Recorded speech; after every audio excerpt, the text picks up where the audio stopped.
Okay, we are being joined by the clean-shaven Rodrigo Goller. Rodrigo, thanks for coming on today. Glad to be here, Adam. Good to see you again. You too. I guess obvious question first. You're asking to go for another 4 years. Why do you want to go for another 4 years as a city councillor when so many of your colleagues seem to have decided that they're going to leave it here? Why are you Yes. why are you jumping back in?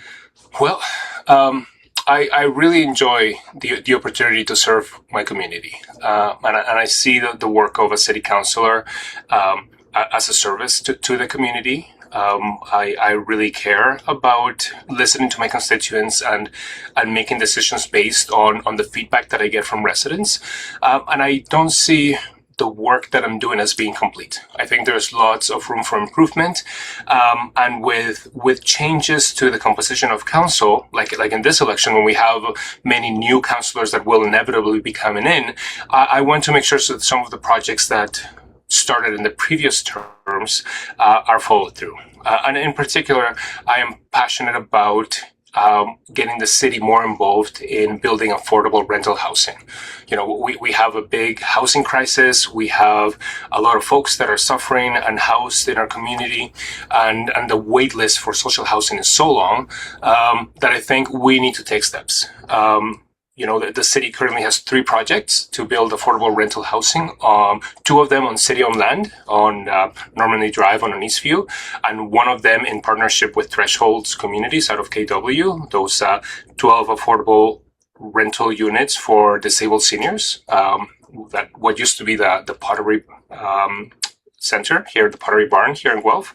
Right. And I am really pushing for us to keep on looking at city-owned land and explore where we can build that rental housing. And I think we have a short window of time. The current liberal federal government has made money available for organizations like municipalities and nonprofits to build affordable housing, and that's not going to be around forever. These grants come and go. So I think the next 4 years are crucial to get the city back into the business of providing affordable housing so that we can stop with many of the very expensive band-aid fixes that we've had to put on. Like last year we had to give an extra $4 million to social services for rent subsidies, and that's just not sustainable. So that is one of the reasons why I am staying on. I enjoy the work, and I really want to make sure that this term of council sticks to that line of progress that we've made towards supporting and building affordable housing in our community. I'm going to interrogate that in a minute, but first I'm going to interrogate the idea that this is sort of a change election, and I see this in a lot of the people running in Ward 2, frankly, a lot of people running all over the city that there needs to be a change. I mean, there will be a change in leadership to an extent. This is a change election. The mayor's going to be different in November. Uh, but in terms of how you come at this as an incumbent, how do you, and reading your platform this morning on your website, there's a lot of suggestion for making changes going forward. But how do you position yourself as a change candidate when you have sat on council for 8 years, and how do you sort of defend yourself from the myriad of competitors you have in Ward 2 who think they can do it better than you? Oh, absolutely. And I really appreciate that there are so many people that are running for office. I think it makes for a really healthy democratic process, something that has been eroded through the strong mayor powers that have been put in provincially. So I am gladdened to see so many people running, and they add to the conversation. I am listening and I'm reading what the other candidates are saying, what they're telling us that the priorities are for the community. For me, I think the change that I want to see is really focusing on what the city's core services are. So, for example, we have the road network, we have road maintenance that we need to get on top of, that we need to do better at focusing on. Over the last few years, we've taken on several big projects. The South End Rec Center, the new main branch library. I think we need to make sure that over the next 4 years, we focus on doing the core services well. We focus on our asset management and fixing the pipes underground and the roads, and that we focus on that. And At the same time, we have this opportunity with the federal government and the grants that I mentioned for affordable housing, so we can leverage the city-owned land to build that and not pass those expenses on to the property taxpayer, but still provide the services and the benefits to our community. So I think that's how I see myself as, shifting from what has been happening before. And my experience, a lot of the time when the budgets get big or the proposals get big is because council approves master plans that have had a lot of community input, but from the onset, the economic reality has not been factored into the options. We go and we ask the community for the best and brightest opportunities, say for our park and recreation master plan or for our one canopy tree plan. And then it comes back to us, and then council is in a position where you say, that's great, but we are not able to fund it. And that really breaks my heart when we've done all that engagement and then it comes back and then the recommendation is actually not to fund it because of the economic realities. I think this term of council needs to get much better at putting those curtails at the beginning so that we consider the economic impact of something as we're asking the questions and as staff are preparing responses so that we don't end up with options coming back that really our community cannot afford to fund. Is that not the nature of this, though? I mean, to use maybe a rough analogy, I can write on my Christmas list that I want like the GI Joe USS Flag playset, but perhaps knowing full well my parents can't afford or that Santa can't afford, the $200, giant aircraft carrier for GI Joe. It's like sometimes, you're trying to set a tone, right? Like ideally, and I think this is maybe where communication with the community comes into play. And I know you do a lot of that, but sometimes because you wish for something or you want something doesn't necessarily mean you're going to get it either. Yeah, no, I absolutely agree, and we need to have those, those dreams to see what is possible in our community. But I think at the same time we need to be more realistic, so that when staff come back with recommendations, the economic impact needs to be front and center, and unfortunately that hasn't always been the case over the past few master plans that we have received back. All right, well, let's talk about being realistic for a minute, because I did make note of your idea to create more city-owned affordable housing, and there are at least a couple of hiccups I foresee. Number one is, where does that money come from? And I know that the city is going forward with a couple of these small-scale projects, but like you said, we're talking about 7,000 people on the list for social housing. Yes. That's $1 billion easy. I don't know where $1 billion comes from, but the other thing is, the city is taking a flyer on these projects, knowing that we don't necessarily have housing development expertise inside City Hall. Yes. So you're not just talking about building more homes. You're talking about a sort of like a radical addition in the bureaucracy at City Hall in order to make that happen as well. No, not necessarily. So Not necessarily. I think this is where the city needs to stay on the lane. We already fund the existing social housing. We give a big transfer to Wellington County, who's our consolidated social services manager, and then they manage. So we are already paying for the social housing in the city of Guelph, as well as emergency services and childcare, those things that the county does for us. And we do have land, so we have identified in the past properties that the city has. We found the location at Normandy that had water infrastructure, the one on Eastview where we're now building a fourplex and then two fourplexes on those locations, and we are applying for figuring out whether we're going to work with a partner to do those builds for us, and then perhaps another partner to manage them for us. So the city can remain as the landlord, but we don't need to be the ones that build it. There are nonprofit organizations out there or that are doing this work, that manage affordable housing, that manage social housing right here in our community. There's about a dozen different providers that provide those social housing units in the city, and we can work with them to do that management. We can also, work with a builder to do the building. So I'm not saying that the city is going to get into the business of being a developer, but I think we do need to get into the business of being a landlord for affordable rental housing, so that it can stay affordable in perpetuity. We have identified, say, we looked at a few parks that came up in conversations in the past. It also came up the opportunity, for example, the West End. There's a big parking lot, the West End Recreation Center. Right. There's an opportunity to replace that parking lot for still first level parking lot, and then have a residential tower over top. And then that could be either totally affordable units or a mix of affordable and market. We'd have to figure out what works, what model works, who would build it. But I think right now there is money federally to do those sort of projects. We have the main branch library. The new building will be complete around December this year. The new library will move to the new location on the Baker Street lot come January. So we have that old building, and I think it will be up to the next term of council whether they decide to sell that to the private sector, and it'll be a one-time benefit to the community to reduce the cost of the new library, or we could hold on to that building and look for grants from the federal level, and then build an apartment tower of permanently affordable rental housing for the city of Guelph. And that's what I'm pushing for, to leverage the land that we have and work with other partners so that the city remains as a landlord. We ensure that it stays affordable in perpetuity. And I'm not talking about building social housing, because at the end of the day, that's still the county's responsibility. We would have to work with them to do that work. We can work with those dozen nonprofits that already manage and have nonprofit housing.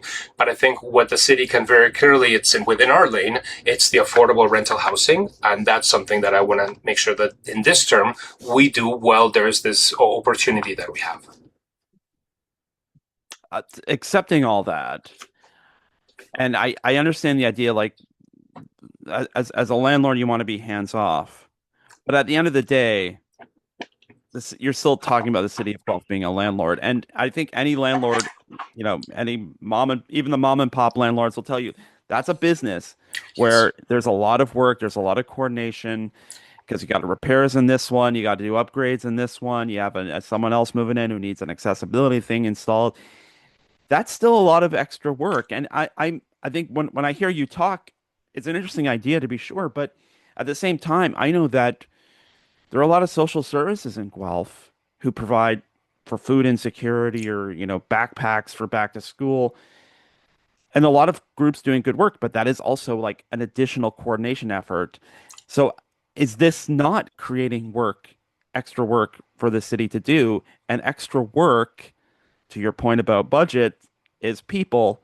The highest cost of any organization, government, corporation, for-profit, nonprofit, is people. So is that not a consideration here? Someone has to stay on top of all the properties. Yeah. Oh, absolutely. Absolutely. And something that is new to the city in the last 4 or 5 years or so is that we now have an affordable housing manager. And then there's a couple of team members, and they are working on those first test developments, the one on Normandy, the one on Eastview, to see how we manage that and which partners we bring to the table. So it's absolutely something we have to figure out.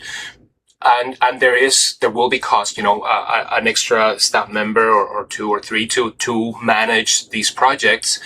But then when I compare that to the alternative, if last year when Wellington County said we need an extra $4 million to help with rent subsidies, if next year they say, well, we have more people that are becoming unhoused, we need more money for rent subsidies, I don't know where you stop that. And I don't think that, because if we don't pay for those rent subsidies, then more people are using the shelter system, more people are in encampments, and then the cost to the city for those social services, for the paramedics, for the police, for the things that we're directly responsible, and then to the rest of the community, to the hospital and to the other organizations that provide services, it's exponentially more. So I think that the investment in getting the city into affordable housing, not necessarily, and once again, we don't have to have the skills to manage one of those places. There's other organizations we can work with to do the day-to-day management, and as such, if they're the ones that are collecting the rent, managing the system, that is something that can be figured out. Now, Okay. with social housing, it is ultimately subsidized, and we pay for that. My hope is that with affordable housing, we can find that balance of what does it cost to maintain the mortgages of these places at a break-even point, and then offer that as the affordable rent prices, without having that level of subsidy, but because it would be city-owned and then managed by, whether it is a nonprofit or whatnot, then we would not be looking for revenue from that. And then I think that's what keeps it affordable in perpetuity. Okay. All right. We're talking about budgeting. And again, I'm perusing your campaign. You're talking about a lot of different projects, whether that's road maintenance you're talking about, whether that's enhancing the tree canopy. This is where the proverbial rubber meets the road. No, Yes. you have your priorities. You're going to have 12 other colleagues will have their priorities. They're not necessarily going to be the same. And I'm trying to attack this with a lot of the people who want to be your colleagues or succeed you as a city councilor. Just it's a 13 different vote system. There's no whip operation. How do you find consensus with six other people? And appreciating too that the mayor gets the final word, whoever the mayor ends up being. But getting to consensus with six other people. Where do you cut? How do you find the cuts? How do you get six other people to go, yeah, that's the place to cut?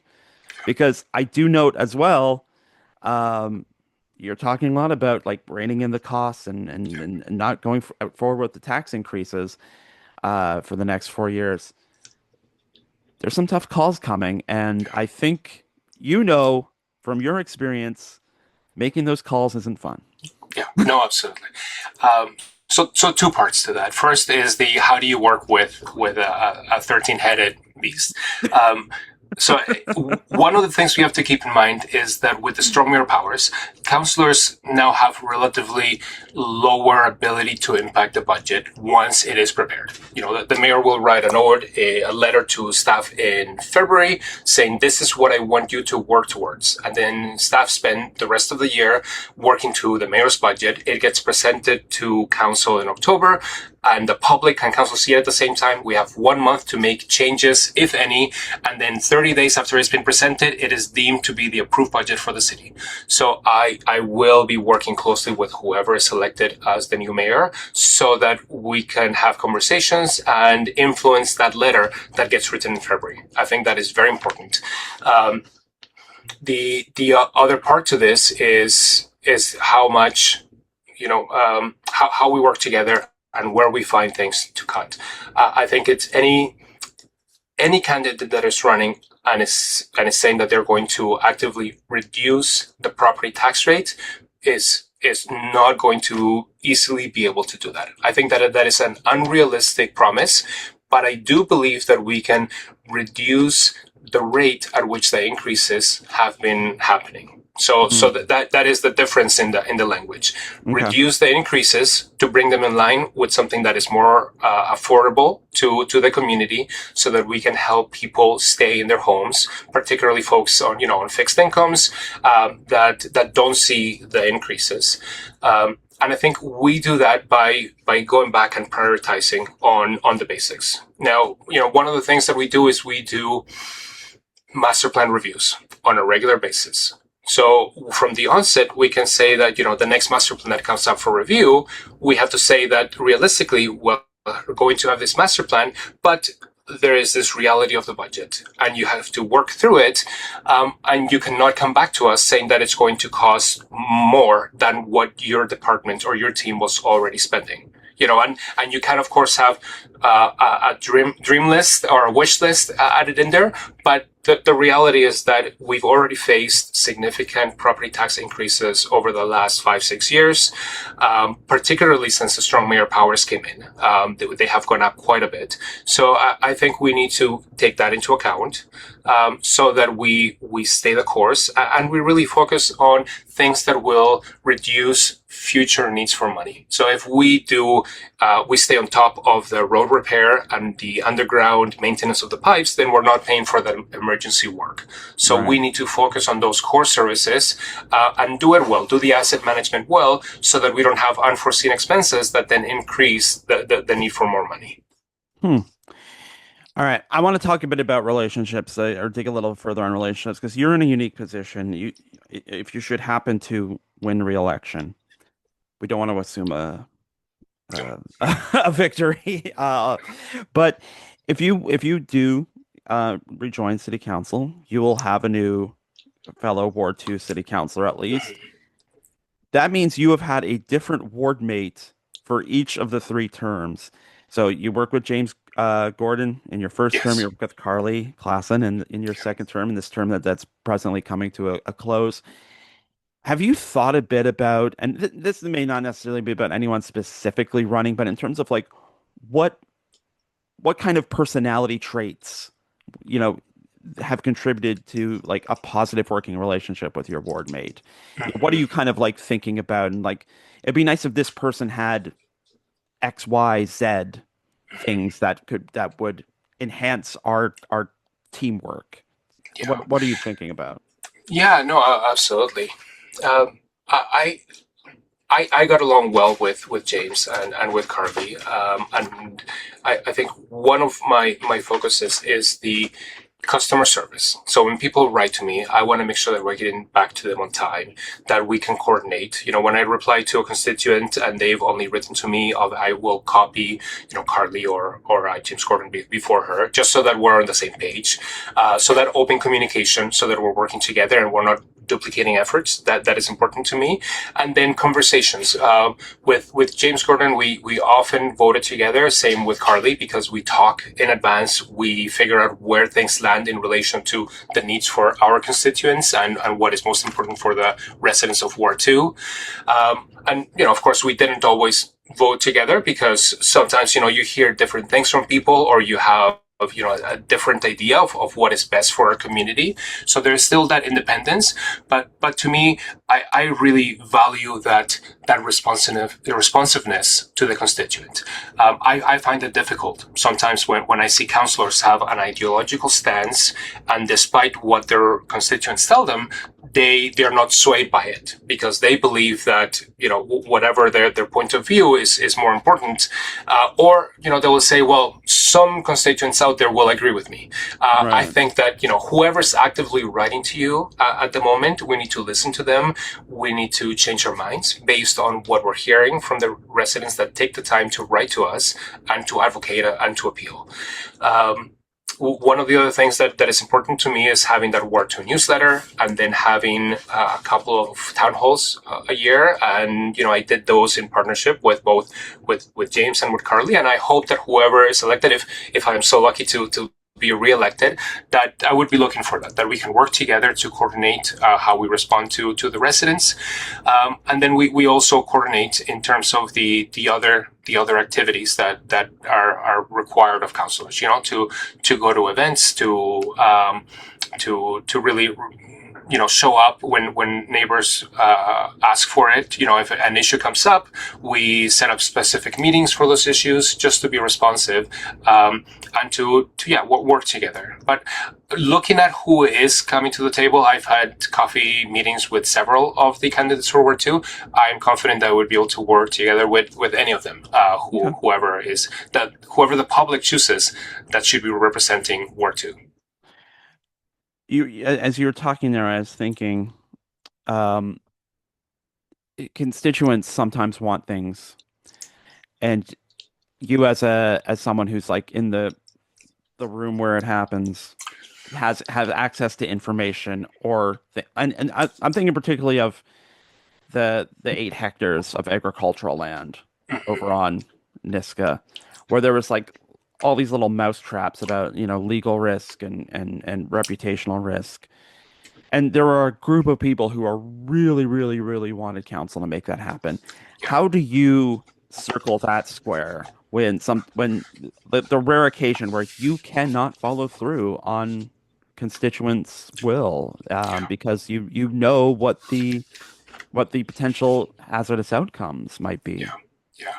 And that is through honest communication. Just explain the reality of things, that sometimes we get pulled aside, and the lawyers tell us that there is a risk to the corporation for this or for that. And now those things happen in closed meetings, so we can't actually say, these are the risks, or this is what the lawyer said, but we can be clear that, we have been warned and we have looked at all the options, and, this course of action, even though, they may not agree with it, we believe that is the best thing for the city. And, oftentimes when that happens, and a community interest group is asking for something, and then council votes unanimously for something else, it's because we've all been clued in and we have that extra information about the risks of going the other way. Going back to you mentioned the Niskalands, we voted on that, and we were able to protect the majority of the former red waterfall lands. They're coming over to the city. There's going to be trails. It's going to be accessible. The GRC is helping us pay to build those trails. So it is a good outcome. I would have personally also liked to see those additional, the portion that used to be the parking lot for the waterfowl, Right. that field. I would have also liked to see that, but the relationship between the city and the GRCA, it wasn't aligned. And I also understand from the perspective of the Grand River Conservation Authority, this is also partially out of their hand. The provincial government changed the core duty of the conservation authorities. When I was on the conservation board 6-7 years ago, it used to be that the GRCA was a conservation authority that had rivers and it had land adjacent to them.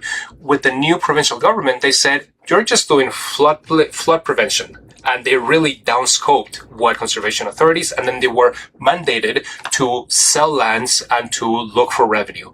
So they had their hands tied, and we tried to work with them, and where effectively the city was able to protect and maintain most of that land, but we were not able to do all of it, unfortunately. Yeah. All right. We're running out of time, so I'm going to do a couple of these last questions really quick. I always ask this of all the candidates, but and we've covered a lot of issues here, but in terms of something that could get overlooked, something you don't usually talk about on the stoop, but want to, what's that issue for you this election? Yeah. I think one of the things that the city still needs to figure out and needs to get better at is communicating with residents. We have this over reliance on social media, and I think that is very dangerous. We've had issues, for example, with notices for overnight parking in the winter, when there's some nights where we need to do plowouts, and then people are getting ticketed, and then it turns out that you had to go to Instagram or Twitter to find out that information, or this particular page on the city's website. I think that's not realistic. I think we need to figure out and put that in place, before winter, and then figure out how we can better do that communication with residents.